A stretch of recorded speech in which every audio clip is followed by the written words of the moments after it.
expecting your partners to always have a particular degree of compliance to your expectations might be healthy, and then it might not be healthy. So we will be considering which of these expectations are healthy and which ones are actually unrealistic ones. We'll look into them one after the other. One of those unrealistic expectations is that you expect your spouse to always make you happy, like 247 all around the calendar, all around the year, that your spouse should always make you happy.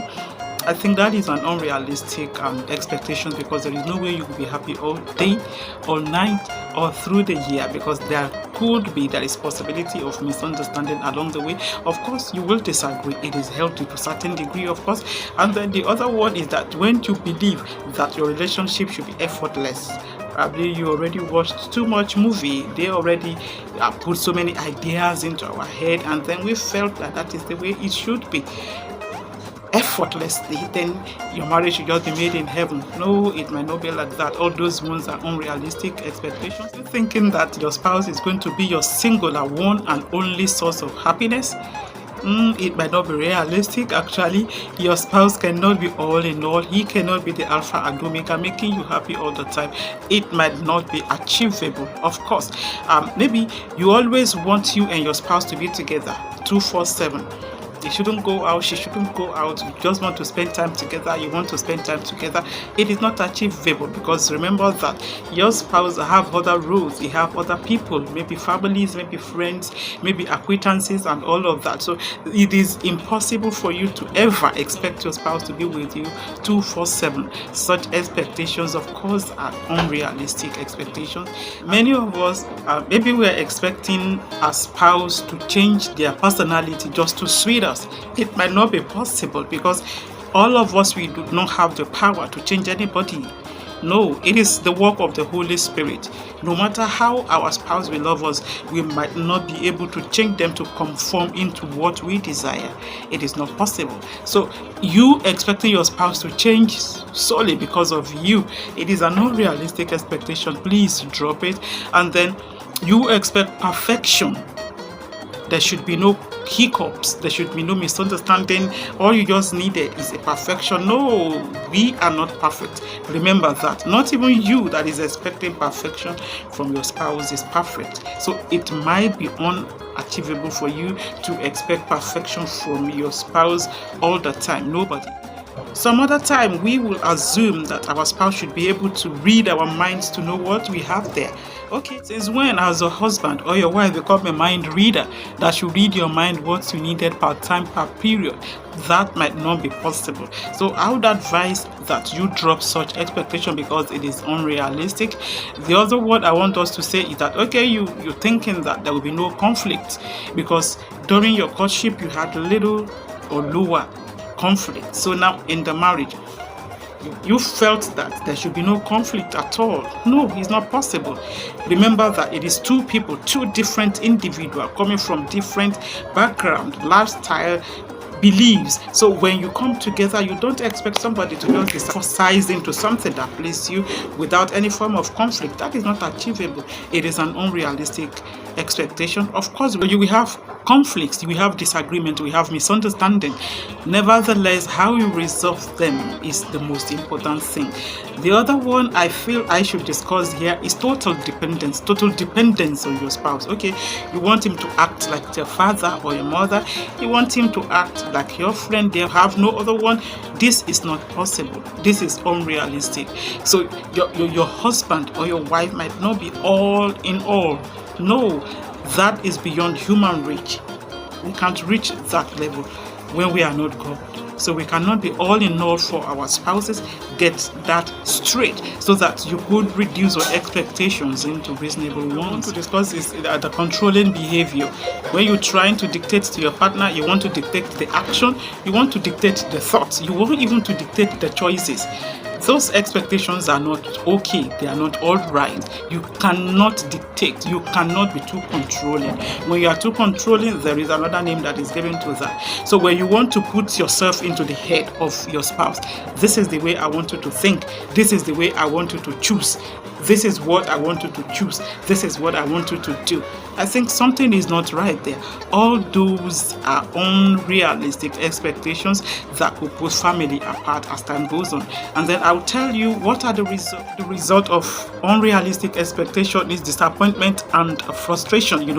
When expectations are not met, when the feelings are not what you wanted. Of course, over time it brings that kind of resentment between couples, and then before you know it, there will be like dissatisfaction, and then in the relationship, then it will now create stress and tension that is good and capable enough to break couples apart. The second one is that trying to live up to unrealistic expectation can create unnecessary pressure for both of them. When you are expecting me to become what I am not overnight, what will happen? There will be tension, and then there would be a lot of stress trying to remold somebody into what they are not. It causes a lot of stress and a lot of communication breakdown over time, because you will no longer be able to see eyeball to eyeball, because all you could think about is that this person is not satisfying. In the long run, what I'm trying to pass across to us is that it damages relationship. Unmet expectations can contribute to marital conflict and eventually lead to relationship breakdown. Yes, of course, but we are not stopping there. There are some ways we can actually manage our expectations. I'll bring them to you one after the other. Please, number one, let there be open communication. Communicate, because nobody is a psychic. Nobody can read your mind to know what is going on there. So please, let there be open communication.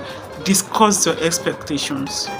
Just as I have said before, it is normal for us to have expectations in marriage, so it is not absurd. But the absurdity therein is that when we want all of them to be met, we know that we came from different backgrounds with so many experiences, vast experiences from the right, from the left.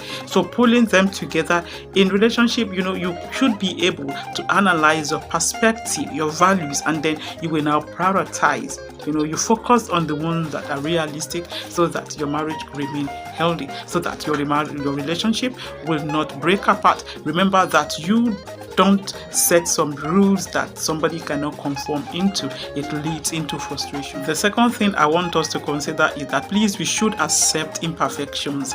You are not perfect yourself. When you are expecting a sort of perfection from your spouse, please remember that not even you is perfect. Yes, please accept some certain degrees of imperfections from your spouse. It is okay to make mistakes, of course, yes.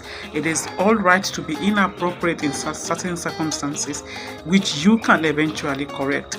It is okay for some shortcomings. It is all right, because we are not perfect. Work on our own imperfections too, individually, singularly. Please, when you work on yourself to be your better self for your spouse, and then your spouse is also doing the same, I feel that marriage will be much more comfortable for us. So work on your own personal development, improve yourself for your own sake and even for the sake of your significant other. This will benefit your marriage. It will have a mutual benefit on both of you.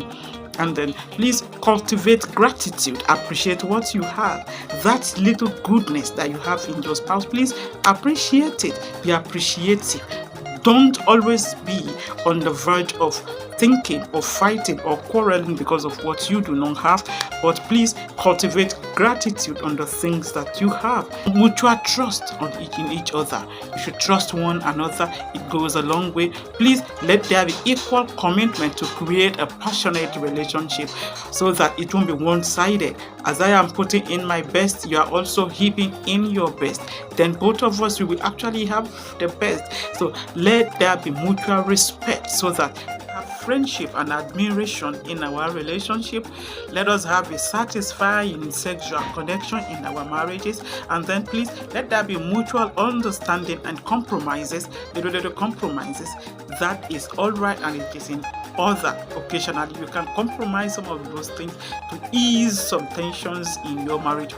Spend quality time together, as this will kill a lot of tensions in our marriages. And please share kindness and generosity.